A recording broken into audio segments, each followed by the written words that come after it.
من لا نبي بعد أما بعد فأعوذ بالله من الشيطان الرجيم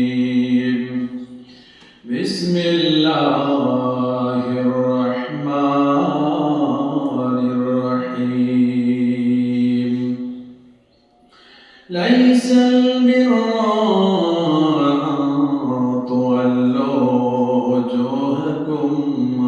قبل المشرق والمغرب ولكن البر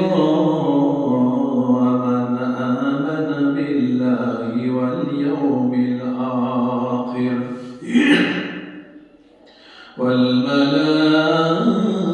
والملائكة والكتاب والنبيين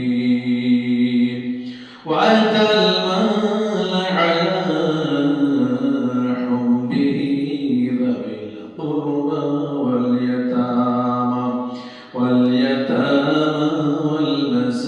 والمساكين وابن السبيل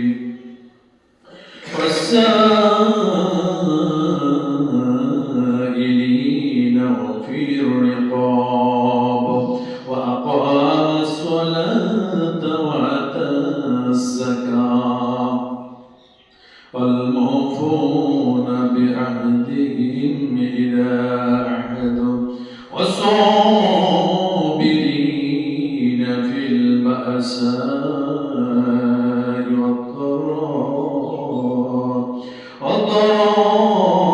والضراء وحين البعث أولئك الذين صدقوا وأولئك هم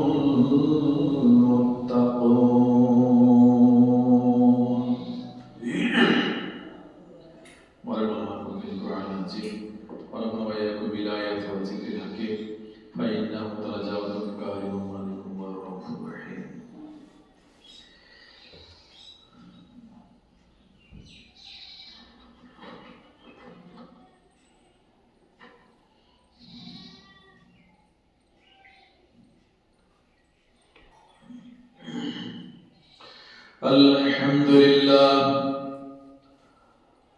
الحمد لله نحمده ونستعينه ونستغفره ونؤمن به ونتوكل عليه ونعوذ بالله من شرور أنفسنا ومن سيئات أعمالنا من يهده الله فلا مضل له ومن يضلله فلا هادي له ونشهد أن لا إله إلا الله وحده لا شريك له وأشهد أن سيدنا وحبيبنا ومولانا محمدا عبده ورسوله الذي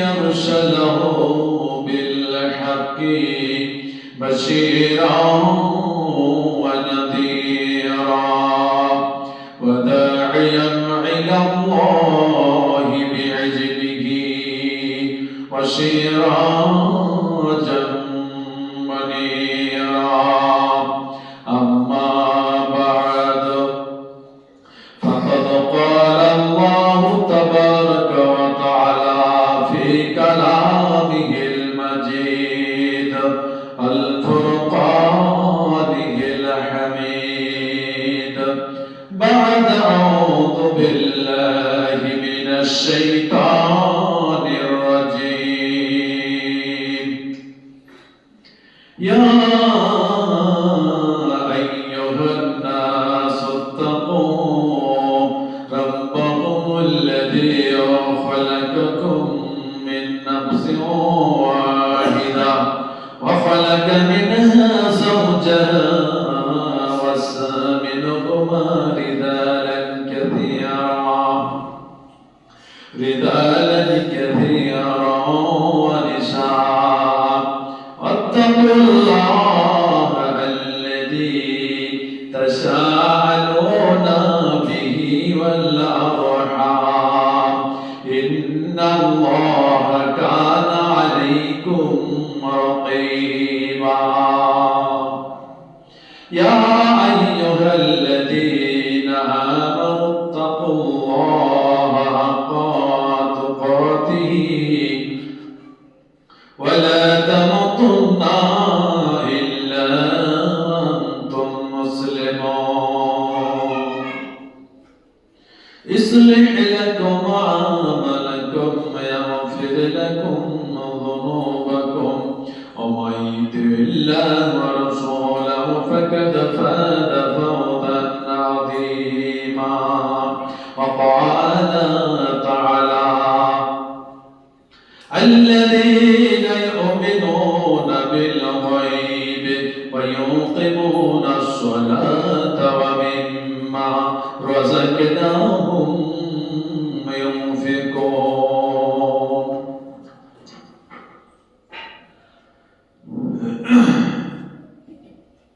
উপস্থিত মুসল্লিবৃন্দ, প্রশংসা একমাত্র সেই আল্লাহ তাআলার, যে আল্লাহ তাআলা আমাদেরকে এই জুম্মার দিনে আল্লাহ হাজির করেছেন।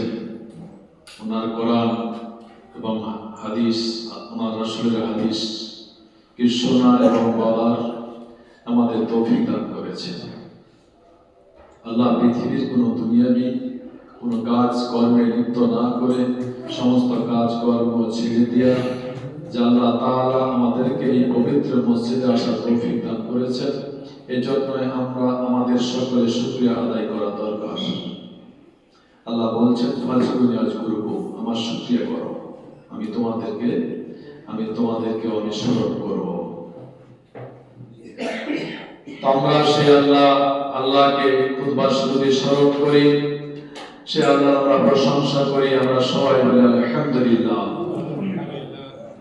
শতকোটি দরুদ এবং সালাম বর্ষিত হোক সেই রাসূলের উপরে যিনি সমস্ত ইমামুল আম্বিয়া, উনি হচ্ছেন আমাদের নবী, উনি আমাদের আদর্শ শিক্ষক, আর আমরা হলাম ওনার উম্মত, ওনার ছাত্র। ওনার উম্মত হতে পেরে, ছাত্র হতে পেরে আমরা খুশি হয়ে ওনার দরবারে আমরা সকলে আমরা দোয়া এবং দরুদ ওনার জন্য আমরা সবাই বলি আল্লাহুম্মা আমিন, আল্লাহুম্মা সাল্লি আলাইহি, আল্লাহুম্মা বারিক আলাইহি। আমি আপনাদের সামনে গত জুমা থেকে আলোচনা করছি যে মুমিন সম্পর্কে এবং রব সম্পর্কে, মুত্তাকি সম্পর্কে এবং রব সম্পর্কে। তো যা হোক, আজকের খুতবা হবে আমাদেরকে প্রকৃত আল্লাহর ভয় করেওয়ালা বান্দা যদি হতে হয়, আমরা যদি প্রকৃত আমাদেরকে মুত্তাকি হতে হয়, তাহলে আমাদের ভিতরে 10টা গুণ থাকতে হবে।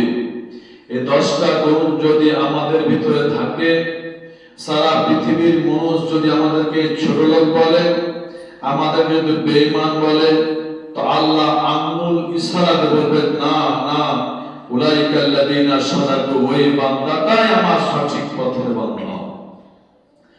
2 নম্বরে বলবেন ওয়া উলাইকা হুমুল মুত্তাকুন, এবং ওই বান্দাগুলোই হচ্ছে আমার পবিত্র মুত্তাকি বান্দা। তবে আমাদের ভিতরে এই 10টা গুণ থাকতে হবে। 10টার মধ্যে হচ্ছে 5টা জিনিসের প্রতি ঈমান আমাদের শক্তভাবে মজবুতভাবে রাখতে হবে, এবং 5টা কাজ করে আমাদেরকে দেখিয়ে দিতে হবে। 5টা জিনিসের প্রতি বিশ্বাস এবং 5টা কাজ, এই 10টা জিনিস যখন কোনো মানুষের মধ্যে থাকবে, সারা পৃথিবীর মানুষ বেঈমান বললে আল্লাহ বেঈমান বলবে না, আল্লাহ সত্য বলবেন এবং মুত্তাকি বলবেন। তো এই 5টা বিশ্বাসের কথা গত জুমা আলোচনা করেছিলাম। তো আল্লাহ প্রভু বলেছেন যে লাইসাল বিররা মান তুওয়াল্লু উজুহাকুম কিবালাল মাশরিকি ওয়াল মাগরিব, তোমরা পূর্ব এবং পশ্চিমের দিকে সিজদা করে নামাজ পড়বা, শুধু এই নামাজ পড়েই তোমরা নিজেকে ঈমানদার দাবি করতে পারবে না। পূর্ব পশ্চিম কেন সেটা বলেছিলাম, যে নাইজেরিয়ার লোকেরা পূর্ব দিকে মুখ করে নামাজ পড়ে, কারণ তাদের কিবলা পূর্ব দিকে হয়। তাই আপনার সুদানের লোকেরা পূর্ব দিকে পড়ে, নাইজেরিয়া উত্তর দিকে পড়ে, মদিনার লোকেরা দক্ষিণ দিকে মুখ করে নামাজ পড়ে, আর আমরা ভারত, পাকিস্তান, বাংলাদেশের মানুষ আমরা পশ্চিম দিকে মুখ করে নামাজ পড়ি, কারণ পশ্চিম দিকে আমাদের কিবলা পড়ে। তাই ওই জন্য আল্লাহ বললেন যে তোমরা পূর্ব, পশ্চিম, উত্তর, দক্ষিণ মনে মুখ করে নামাজ পড়ে নিবা, আর বাকি সব কাজ তোমরা নিজের মন মতন চালাবা না। এটাকে ঈমানদারি বলা যাবে না। ঈমানদার হতে হলে নামাজের সাথে 8-9টা মোট 10টা তোমাদের ভিতরে গুণ থাকতে হবে।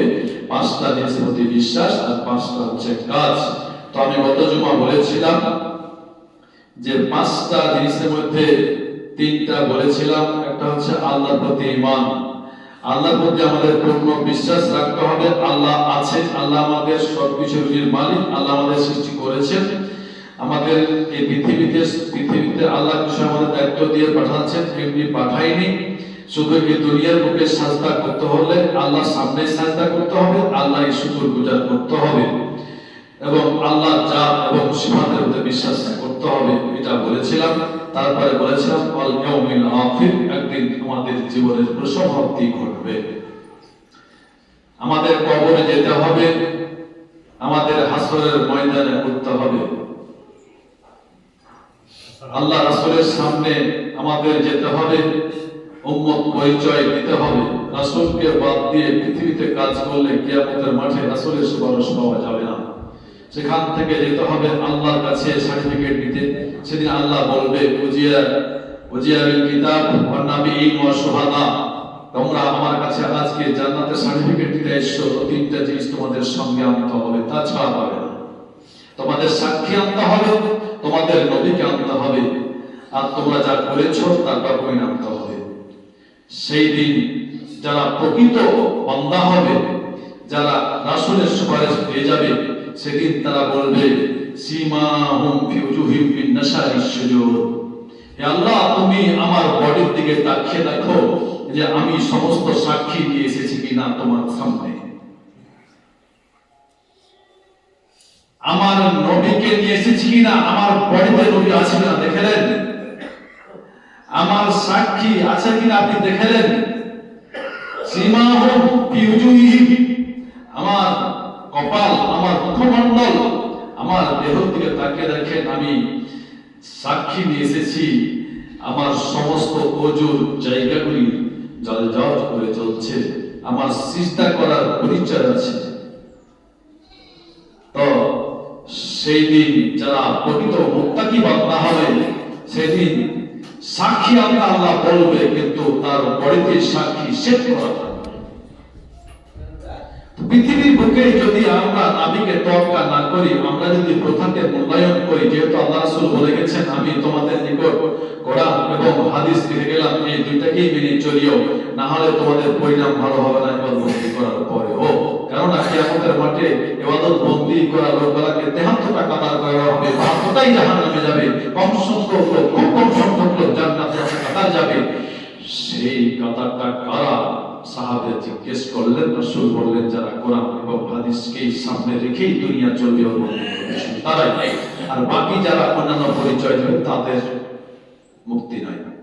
রাসূল বলে যায়নি যে আমি তোমাদের নিকট মুজিজ রেখে গেলাম, প্রথা রেখে গেলাম, শাফি রেখে গেলাম, হানাফি রেখে গেলাম, মালিকি রেখে গেলাম, হাম্বলি রেখে গেলাম। এটা বলেনি। রাসূল বলেছেন কোরআন এবং হাদিস এই দুইটা জিনিস সব জায়গাতেই হবে, বিয়েতে, শাদীতে, সর্ব জায়গাতে। দেখেন একটা মহিলাকে তালাক দেওয়ার পর 3 মাস অপেক্ষা করতে হয়, এটাই শরীয়ত, আল্লাহ রাসূল বলে গেছেন। কিন্তু আজকে দেখেন অহরহ সেটা তোয়াক্কা করছে না। এই জন্য যে সন্তানগুলি ভালো হচ্ছে না আমাদের, কারণ সন্তানগুলি বৈধ হচ্ছে না। যেমন গতকালকে একটা মেয়ে, আমি ওই এলাকাতে মোটামুটি 2000 গ্রামে বিয়ে রেজিস্ট্রি করি, মানে পাকা ইউনিয়নের কাজে আমরা আপনার দোলার ভাই দায়িত্বটা আমরা দিয়ে রেখেছি আমার স্কুলের পাশে, আমি কাজটা করি। তো তালাক হওয়ার মোটামুটি 15-20 দিন হলো। আমি বললাম ভাই এটা তো শরীয়ত সাপোর্ট না, আমি মুসলিম, আমরা মুসলমান, অবশ্যই আমাদের দলিলের বাইরে কোনো কাজ করা আমাদের পক্ষে সম্ভব না, কাজটা আমাদের জন্য করা ঠিক হবে না, এগুলি যে জবাব দিয়ে করতে বল, বিয়েটা বৈধ হবে না, বৈধের জন্য তো বিয়ে করাটা, বৈধ হালাল করার জন্যই তো আপনারা বিয়েটা পড়ালেন। তো যদি বিয়েটা বৈধ না হয় তো লাভ কি হলো বলেন? পরবর্তী জীবনটা শেষ, পুরুষ মহিলা শেষ, সন্তানগুলি ভালো হবে না। আসলে আমাদের এই জিনিসগুলি সঠিক শরীয়ত অনুযায়ী হচ্ছে না, এই জন্য আমাদের সন্তানগুলি ভালো হচ্ছে না। আল্লাহ রাসূল বলেছেন যে কিয়ামত যখন কাছে নিকটে চলে আসবে তখন একটা ঈমানদার লোক খুঁজে পাওয়া যাবে না, তখন কিয়ামত হবে। একটা ঈমানদার থাকা পর্যন্ত কিয়ামত হবে না। তাহলে বেঈমান কিভাবে আস্তে আস্তে মানুষ হবে? তো বেঈমান আস্তে আস্তে ওইভাবে হবে, প্রথমত ঈমানদার সব মহিলাদেরকে চরিত্রহীন পুরুষ দিয়ে তাদের চরিত্র নষ্ট করা হবে। যখন একটা মহিলার চরিত্র শেষ হয়ে যাবে তখন তার পেট দিয়ে তার মাধ্যমে আল্লাহর ওলি সব ঈমানদার মানুষ আসা সম্ভব নয়। তাহলে পৃথিবীতে মানুষকে বেঈমান করতে হলে আগে মেয়েদের চরিত্রকে নষ্ট করতে হবে, তাহলে পৃথিবীতে ঈমানদার মানুষ আসার রাস্তাটা বন্ধ হয়ে যাবে। আর একটা ঘটনা হয়েছিল, একটা মেয়ের বিবাহ হয়েছিল, সম্পর্কটা ছেলে, তো মেয়ের বিশ্বাস হলো না, আগে বিয়ে করার পরে তারা। আমি বললাম আরে ভাই এটা তো ঠিক হবে না, যতদিন তোরা থাকবেই যে না হবে সন্তানগুলি অবৈধ হবে। বলছে না আল্লাহ মাপ দিয়ে দিবে। তো মাপ তো দিবে, মাপের রাস্তায় গেলে তো মাপ দিবে, তোমাকে আগে শাস্তি পেতে হবে, দোররা পেতে হবে, দোরা পাওয়ার পর আবার তোমাকে রাসূলের সুন্নাহ বিবাহ করতে হবে, তাহলে তো তোমার হালাল হবে। ক্ষমা তো করবেই আল্লাহ, সঠিক রাস্তা আসার পরে ক্ষমা হবে, তার আগে নয়। বাঁকা রাস্তা থেকে কোনোদিন সঠিক জিনিস খুঁজে পাওয়া যাবে না। তো যা হোক, এই জন্যই সমাজ দায়ী, রাষ্ট্র দায়ী, আলেম ওলামা বিভিন্ন ভাবে চাপে পড়ে হয়তো বিভিন্ন কাজ করতে পারে, তো না করলে আমাদের থাকছে না, এইভাবে করে সব অ্যামালগেট হয়ে সব পৃথিবী চলছে। তো আল্লাহ তাআলা আমাদেরকে কোরআন এবং হাদিস দিয়েছেন একমাত্র মানুষকে বিপদ থেকে বাঁচার জন্য। আর আজকে আমরা কোরআন এবং হাদিসকে তোয়াক্কা না করে আজকে আমরা শেষ পথে চলে যাচ্ছি।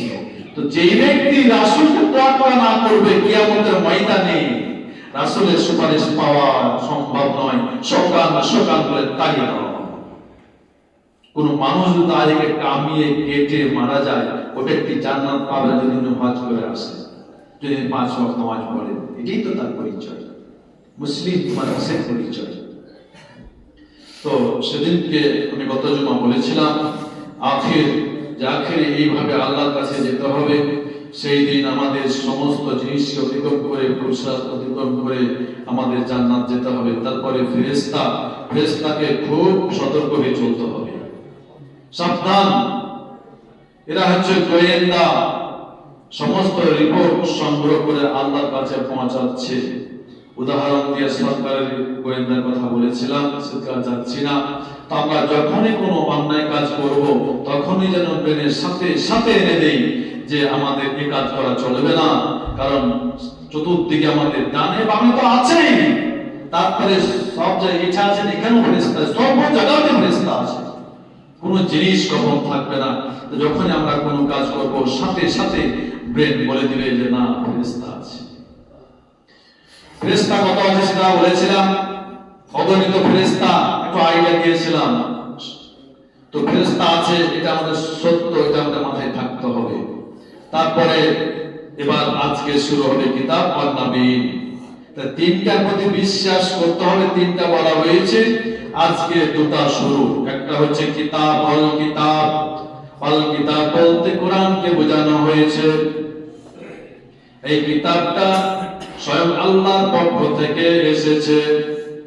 আল্লাহ স্বয়ং ফেরেশতার মাধ্যমে ফেরেশতার হাতে তুলে দেয়া একটা দুটা আয়াত কিংবা একটা ছোট মোটো সূরা যখন যেটা পৃথিবীতে কাজে লেগেছে, প্রয়োজন হয়েছে, ওই সমস্যার সমাধানটার জন্য আল্লাহ আরশ থেকে এই কোরআনের আয়াতগুলি ওই ফেরেশতা জিবরাইলের মাধ্যমে রাসূলকে দিয়ে সমাধান করে দিয়েছে।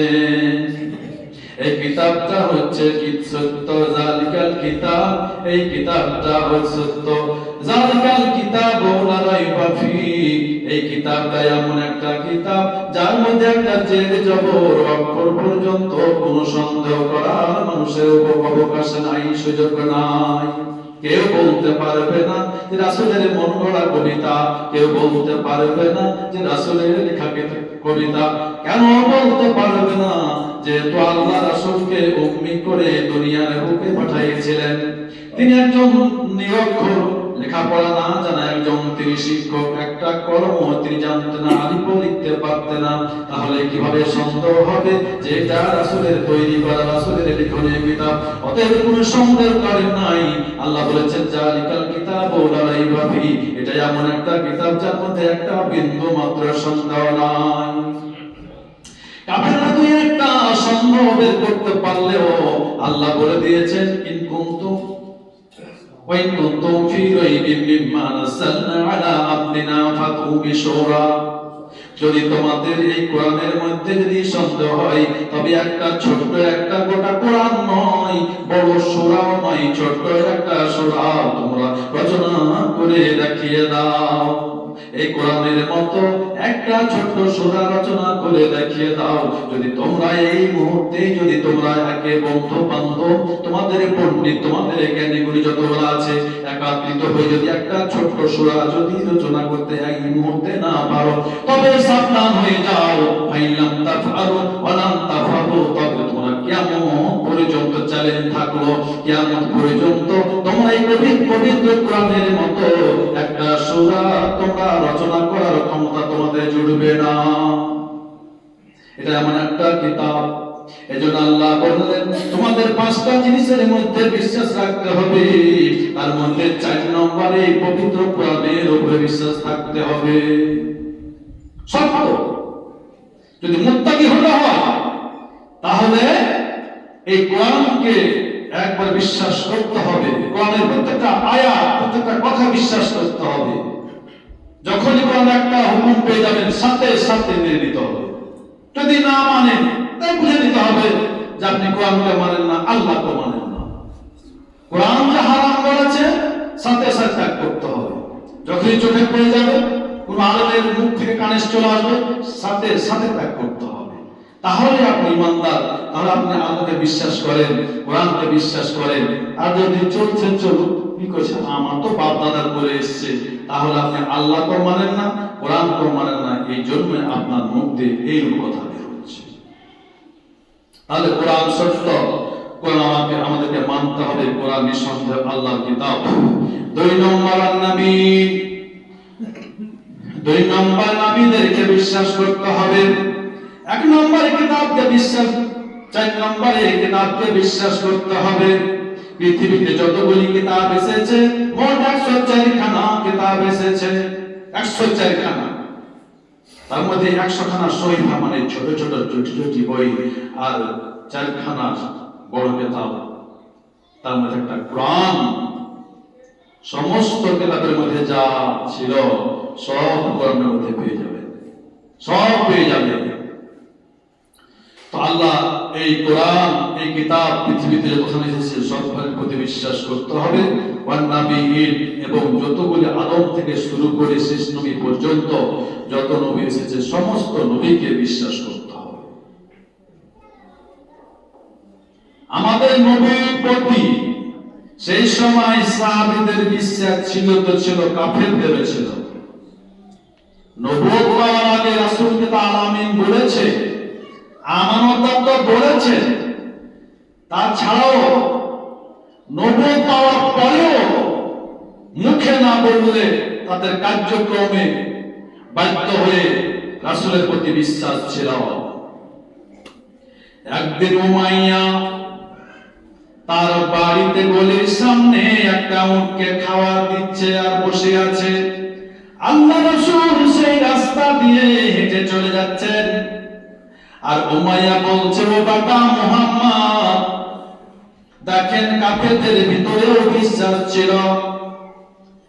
উমাইয়া বলছে, ও বাবা মুহাম্মদ, এই যে আমার উট, উটের পিঠের উপরে থাবা মারছে আর বলছে, ও বাবা মুহাম্মদ, এই কথা কে বলছে? তো উমাইয়া।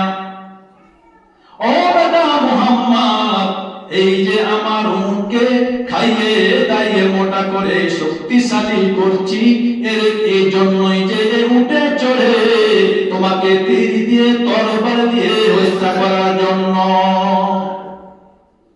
আল্লাহ রাসূল বললেন, একটু মুখটা উমাইয়ার দিকে ঘুরিয়ে বললেন, ও উমাইয়া, আমাকে মারা তো দূরের কথা, তুমি আগামী জিহাদে তুমি মরবে। আল্লাহ রাসূল ঘুরে বলে দিলেন উমাইয়াকে। এবার উমাইয়া উটকে খাওয়া শেষ হলো, যখন বাড়ি গেল, বাড়িতে সে রুটি খেতে বসেছে, খেতে বসে রুটিকে ভেঙে যখন মুখে দিচ্ছে, মোটামুটি 4 ইঞ্চি নিচ থেকে আবার নিচে নেমে চিন্তা করছে, আবার উঠাচ্ছে, আবার মনটা যেন বাড়ি ভিতরে যেন কি অনুভব করছে, ব্যথা অনুভব করছে, টেনশন অনুভব করছে। এই দৃশ্য উমাইয়ার স্ত্রী দেখছে, বলছে, কি ব্যাপার, আজকে তোমার মনটা খুব খারাপ, শরীর খারাপ নাকি? বলছে, শরীর খারাপ নয়, হয়েছে কিছু বড়, কি হয়েছে? স্ত্রী যখন একবার বললো, তখন বললো, ও বেগম শুনে নাও, সকালবেলা যখন আমি উটকে খাওয়াচ্ছিলাম, খেতে দিচ্ছিলাম, এমন সময় ওই এতিম আব্দুল্লাহর ছেলে মুহাম্মদ হেঁটে যাচ্ছিল। এই মুহূর্তে আমি বলেছিলাম, ও বেটা মুহাম্মদ, এই যে উটকে আমি খাইয়ে মোটা করছি, আমি উটের পিঠে থাবা দিয়ে বলছিলাম, এই উটে চড়ে আমি তোমাকে হত্যা করব। এর উত্তরে মুহাম্মদ বলেছে, ও উমাইয়া বেটা, তুই আগামী জিহাদে মরবি।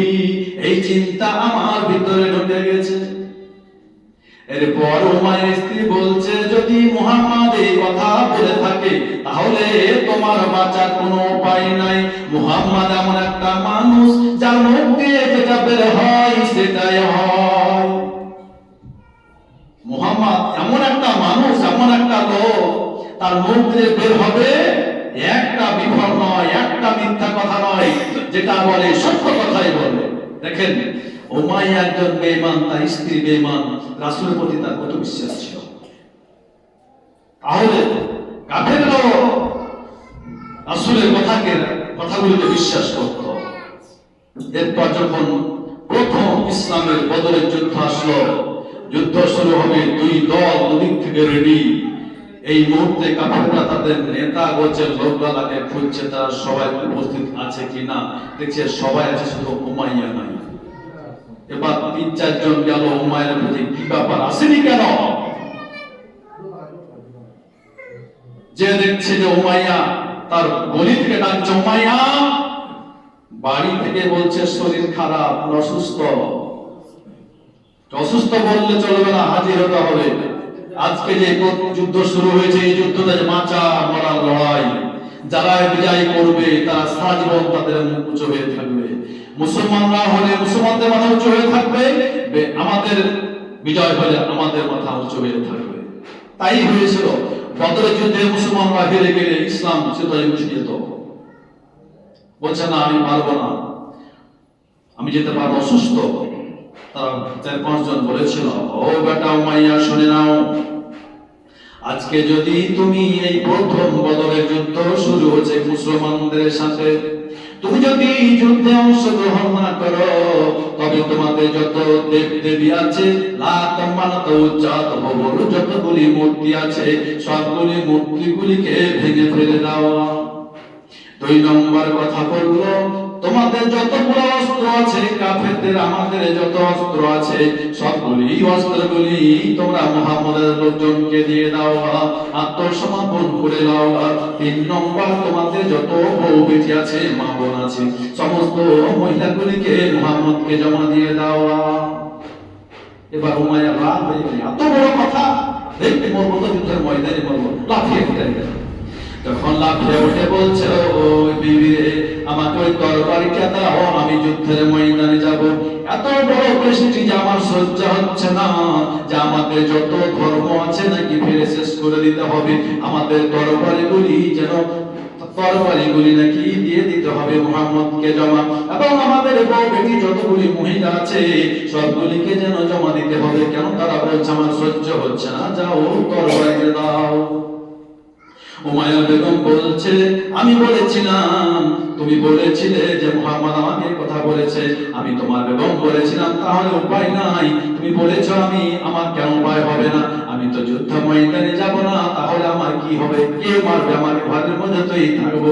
আমি বলেছিলাম যে মুহাম্মদের কথা কোনোদিন রদ হবে না, আমার কথা সত্য হলো কিনা তুমি প্রমাণ করে দেখে না, তোমার আর উপায় নাই, যা হোক তরবারি নিয়ে চলো। এবার সে যুদ্ধের ময়দানে শরীক হলো। এদিকে হযরত বেলাল কিন্তু উমাকে খুঁজছে, যে ওই কথা বেলালের কানে পৌঁছে গেছে। আসলে উনি বেলালের টার্গেট হচ্ছে বেলালের উপরে, যেভাবে বেলালকে সেই ঘটনায় বেলালের টার্গেটই হচ্ছে উমাকে সেই খতম করবে। খুঁজছে দলের মধ্যে, কোথায় উমাইয়া? এই করতে করতে ডানে তাকায় বামে তাকায়, দেখছে উমাইয়ার সামনে একবার দেখা আছে। আর উমাইয়া বলছে, কি ব্যাপার বেলাল আমাদের তাকিয়ে আছে কেন এভাবে রেগে? ওদের নজর ফেলছে না কেন? এদিকে ভয়ে উমাইয়া ডানে বামে লুকাচ্ছে, যেদিকে যায় সেদিকে বেলাল নজর যায়। যখন যুদ্ধের ঘোষণা হয়ে গেল, বেলাল তরবারি নিয়ে ছুটতে আরম্ভ করলো, উমাইয়ার পিছনে উমাইয়া পলায়ন করতে শুরু করলো। যখন উমাইয়া পলায়ন করতে শুরু করলো, উমাইয়া আগে আগে পিছন থেকে ধাওয়া করলো হযরত বেলাল, আর তার পিছনে পিছনে ছুটতে শুরু করলো আব্দুর রহমান ইবনে আওফ। তাহলে এই দুইজন ছুটলো উমাইয়াকে মারার জন্য, বেলাল ছুটলো, তা আব্দুর রহমান ইবনে আওফ কেন গেল? আব্দুর রহমান ইবনে আওফের একটা শর্ত ছিল, একটা চুক্তি ছিল। আব্দুর রহমান ইবনে আওফের কিছু অর্থের প্রয়োজন হয়েছিল, তো উমাইয়ার কাছে ধার করতে গেছিল, যে উমাইয়া আমাকে কিছু টাকা দাও, তোমাকে পর দিয়ে দিব। তো উমাইয়ার সুদের ব্যবসা করতো। উমাইয়া বলল যে, আব্দুর রহমান আওফ, তুমি তো একজন আল্লাহর রাসূলের সাহাবী, আমি তো তোমাকে সুদ দেওয়া উচিত হবে না। তো ঠিক আছে, আমি যদি কোনোদিন বিপদে পড়ি তাহলে তুমি আমাকে সাহায্য করিও, এই শর্তে আমি তোমাকে টাকা দিচ্ছি। ঠিক আছে, দিও, আমি সাহায্য করব। ওই যে ওয়াদা করেছিল, মুসলমান কোনোদিন ওয়াদা খেলাপ করে না। যদি ওয়াদা খেলাপ করে তাহলে মুনাফিক হয়ে যাবে। মুনাফিকের 3টি লক্ষণ বলেছিলাম। 1 নম্বর, সে মিথ্যা কথা বলবে। যে মিথ্যা কথা বলে থাকে জেনে সে খাঁটি মুনাফিক। এখানে বললাম যে লাইসাল বিরাম বলবো জুহাকুল কিবাল মাসজিদ ওয়াল মাগরিব, নামাজ পড়ার নামে ঈমানদারি নয়। এই মুনাফিক আব্দুল্লাহ বিন উবাই এবং সে সময় বড় বড় মুনাফিকরা আল্লাহ রাসূলের পিছনে 5 ওয়াক্ত নামাজ পড়তো, তাদের তাহাজ্জুদ পর্যন্ত বাদ যায়নি। তারপর রাসূল বলেছেন এরা অমুক মুনাফিক।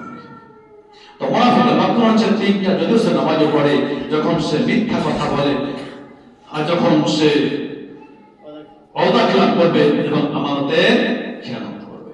তো আব্দুর রহমান ইবনে আওফ ওয়াদা করেছেন যে ঠিক আছে, বিপদে পড়লে আমি তোমাকে সাহায্য করব। যখন বেলাল ধাওয়া করলো উমাইয়ার পিছনে, উমাইয়া যখন পলায়ন করলো, তখন ওই যে ওয়াদা করেছিল, ওয়াদা রক্ষার জন্য আব্দুর রহমান ইবনে আওফ ছুটতে লাগলো।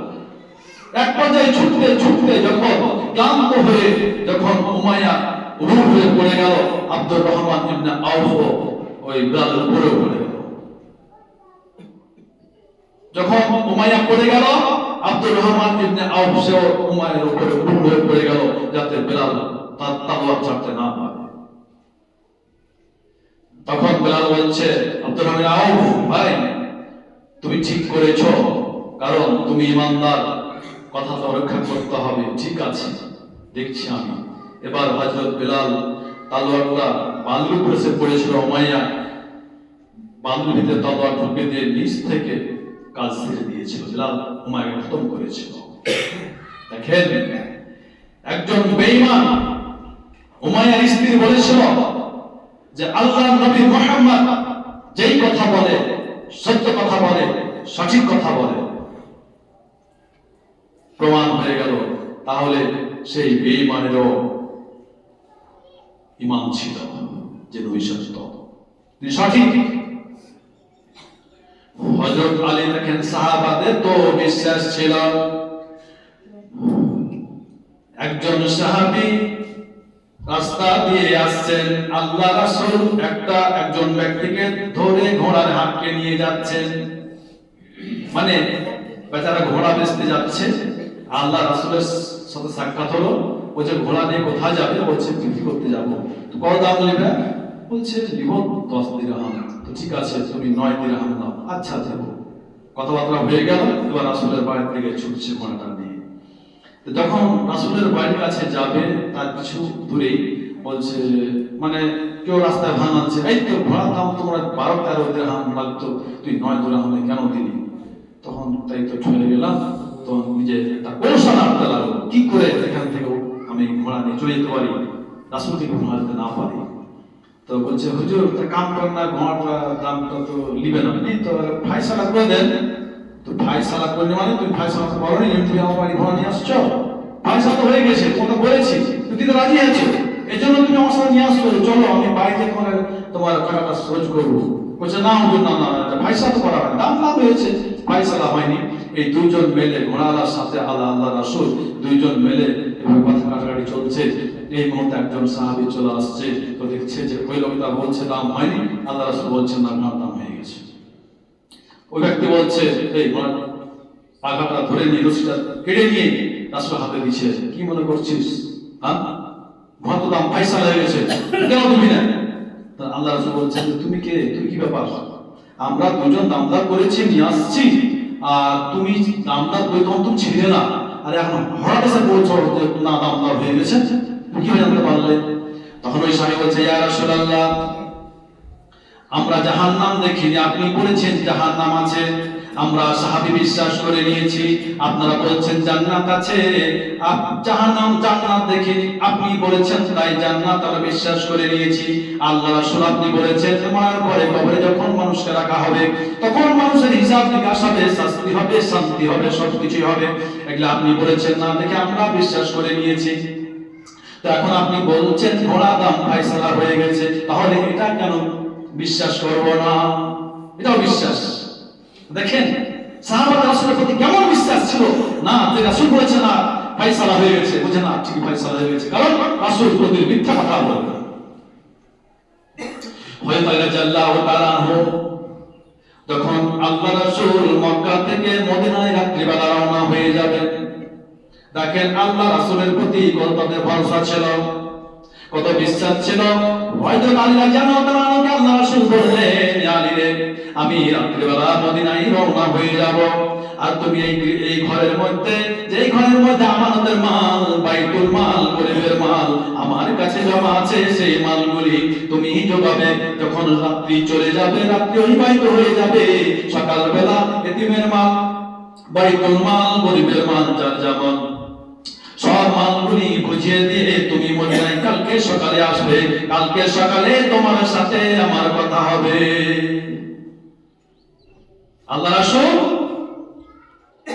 কাফেরদের ভয়ে হত্যা করবে, এজন্যই রাসূল রাত্রিবেলা চলে গেলেন মদিনা। আলীকে রেখে আলী সেই বিছানায় মাথা ঢেকে শুয়ে গেলেন, ভয় করলেন না।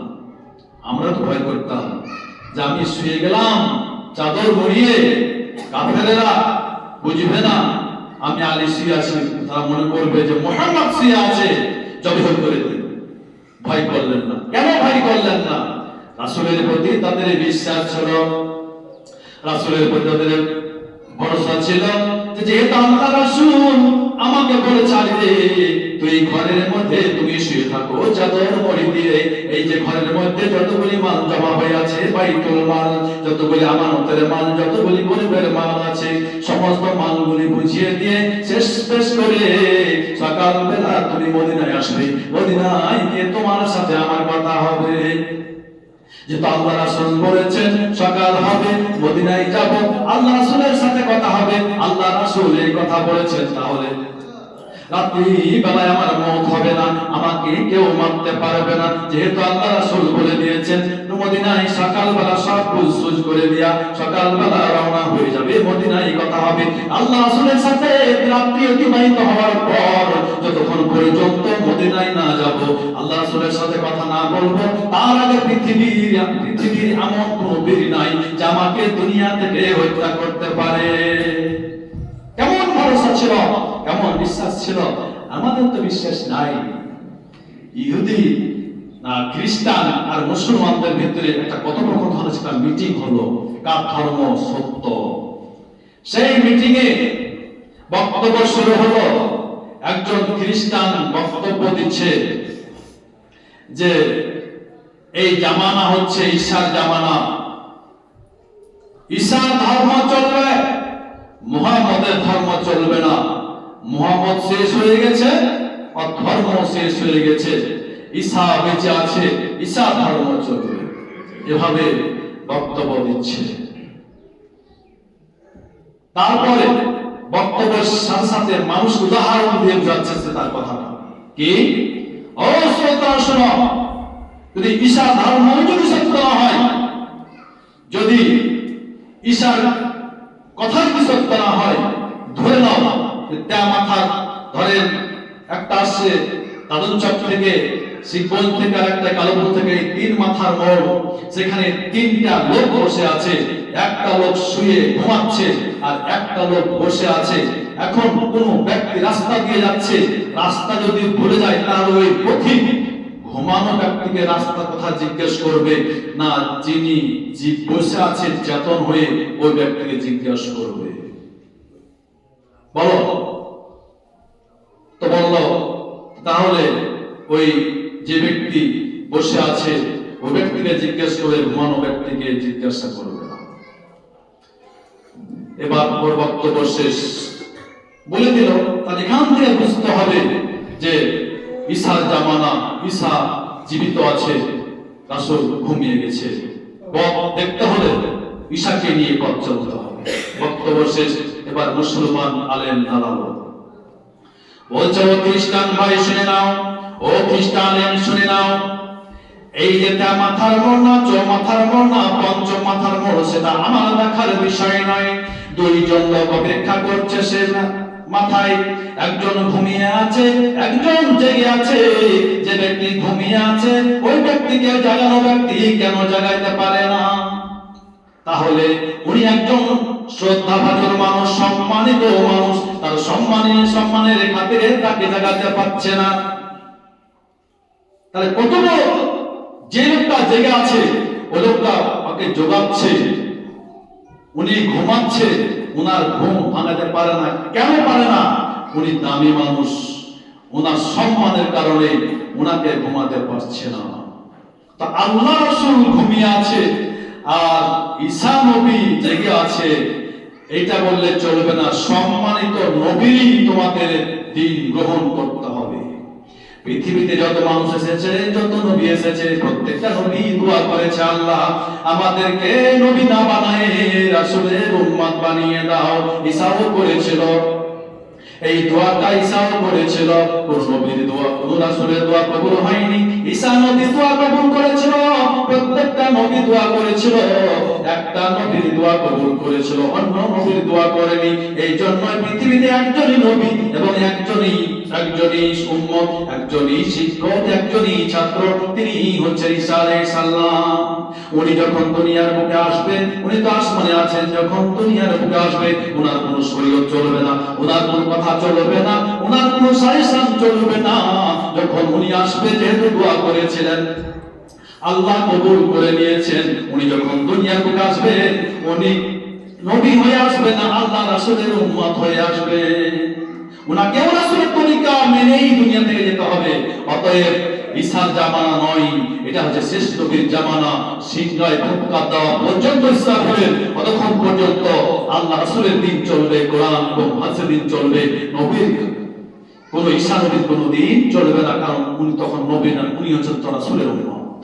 তো যাই হোক, তাহলে আল্লাহ রাসূলের প্রতি বিশ্বাস ছিল বেঈমানদের, আল্লাহ রাসূলের প্রতি বিশ্বাস ছিল সেই সময় সাহাবীদের কিন্তু আমাদের ভিতরে কিছুটা গড়মড় শুরু হয়ে গেছে, আমরা বিশ্বাস করতে পারছি না। অতএব আল্লাহ এবং রাসূলের প্রতি বিশ্বাস না হলে আমরা প্রকৃত মুত্তাকি বলে পরিচয় দিতে পারবো না। তো যাই হোক, আল্লাহ বললেন লাইসাল বিরাম ওয়াল্লু উজহাকুম কিবালাল মাশরিকি ওয়াল মাগরিব, তোমরা নামাজ পড়ে শুধু মুত্তাকি হতে পারবে না। যদি মুত্তাকি হতে হয় তাহলে তোমরা তোমাদের 10টা জিনিসের 5টা জিনিসের প্রতি ঈমান আনতে হবে। মান আমানা বিল্লাহ ওয়াল ইয়াউমিল আখির ওয়াল মালাইকা ওয়াল কিতাব ওয়ান নাবিয়্যিন, এই 5টা জিনিসের প্রতি আমাদের ঈমান আনতে হবে আর 5টা কাজ করতে হবে। ওয়াতাল মাল আলা হুবি জাবিল কুরবান, পরে 5টা কাজের কথা বলা হয়েছে, সামনে জুমার 5টা কাজের কথা বলা হবে ইনশাআল্লাহ। মা তাওফিক ইল্লা বিল্লাহ। সেখান থেকে শেষ। তো আল্লাহ তাআলা আমাদেরকে যেন 5টা জিনিসের প্রতি বিশ্বাস এবং 5টা কাজ করার আমাদের ক্ষমতা দান করেন। আমরা সবাই বলি আল্লাহুম্মা আমিন। আমরা যেন পুরা মুত্তাকি হয়ে মরতে পারি, আমরা কালেমা হয়ে মরতে পারি। আল্লাহ তুমি আমাদের মুত্তাকি হিসেবে কবুল করে নাও। আমরা সবাই বলি আল্লাহুম্মা আমিন। ইন্নাল্লাহা ইয়ামুরু বিল আদলি ওয়াল ইহসান ওয়া ইতাইল কুরবা ওয়া ইয়ানহা আনিল ফাহশাই ওয়াল মুনকার ওয়া ইয়া'মুরু